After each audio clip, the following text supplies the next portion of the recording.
Welcome back to the channel লতার diary চ্যানেলে তোমাদের সকলকে জানাই স্বাগত। আজ শুভ অক্ষয় তৃতীয়া, তৃতীয় শুভেচ্ছা রইল। তোমরা সবাই খুব খুব ভালো থাকবে এবং পরিবারকেও খুব ভালো রাখবে। কেমন? আজকে তোমাদের কাছে নতুন কিছু টিপস বলবো, যেমন বাড়ি বা কর্মক্ষেত্রে অতি প্রয়োজনীয় কিছু সৌভাগ্যের প্রতীক। তাহলে চলো শুরু করা যাক। খাওয়ার ঘরে আয়না। এক নম্বর হচ্ছে খাওয়ার ঘরে আয়না। খাওয়ার ঘরে আয়না থাকা বাঞ্ছনীয়। ফেংশুইয়ের মতে এটি ভোজন ভাগ্যের অতি উৎকৃষ্ট নিয়ম।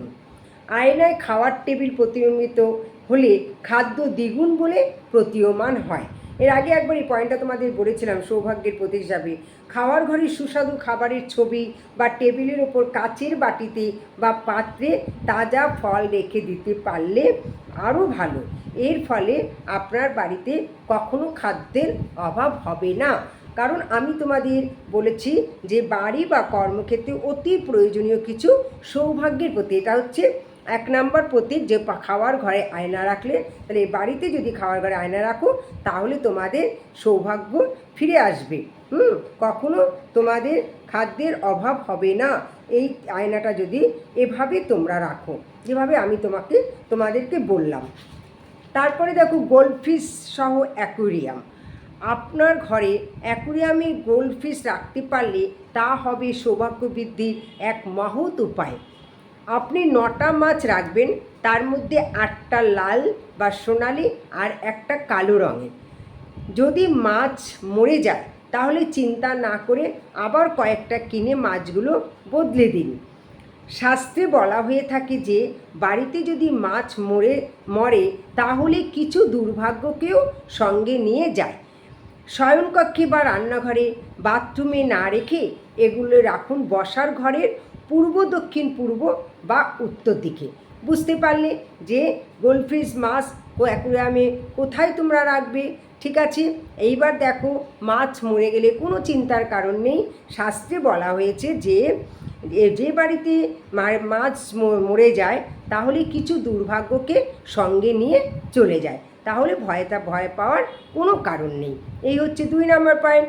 3 নম্বর হচ্ছে দরজার হাতলে মুদ্রা বা ঘণ্টা রাখলে সৌভাগ্য ফিরে আসে। দরজার হাতলে ফেংশুই মুদ্রা বা ঘণ্টা রাখা মানে ধন ভাগ্যকে সর্বোৎকৃষ্ট উপায়ে বাড়িতে ডেকে আনা। 3টি পুরনো চীনদেশীয় মুদ্রা বা ঘণ্টা একটা লাল রিবনে বেঁধে দরজার হাতলে ঝুলিয়ে রাখতে পারেন, তবে তা যেন পেছন দরজা বা সদর দরজার বাইরে না হয়, কারণ এটি ধন অপচয় নির্দেশ করে। কাজেই মুদ্রা বা ঘণ্টা ঝোলাবেন সদর দরজার ভিতরের দিকে। বুঝতে পারলে? 3 নম্বর পয়েন্ট, লাফিং বুদ্ধ, হাস্যরথ বুদ্ধ সৌভাগ্য।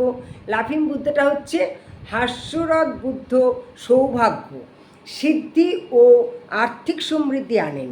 হাস্যরথ বুদ্ধকে স্থাপনের জায়গাটি অত্যন্ত গুরুত্বপূর্ণ।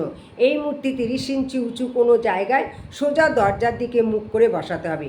বাড়ির প্রধান দরজা দিয়ে যে শক্তি ঘরে অনুপ্রবেশ করে তা হাস্যরথ বুদ্ধ দ্বারা অভিনন্দিত হয়ে আরও সক্রিয় হয়ে ওঠে এবং দারুণ সাফল্য আনে। এভাবে রাখা সম্ভব না হলে প্রধান দরজার দিকে কোণাকুনি করে ছোট টেবিলে রাখতে পারেন। এটিকে কখনো শোয়ার ঘরে বা রান্নাঘরে রাখবেন না। তাহলে বুঝতে পারলে বন্ধুরা, আমি তোমাদেরকে কি বললাম, যে বাড়ি বা কর্মক্ষেত্রে অতি প্রয়োজনীয় কিছু সৌভাগ্যের প্রতীক। তোমাদের আমি কিছু বাড়ির সৌভাগ্যের প্রতীকের কথা এখন বললাম।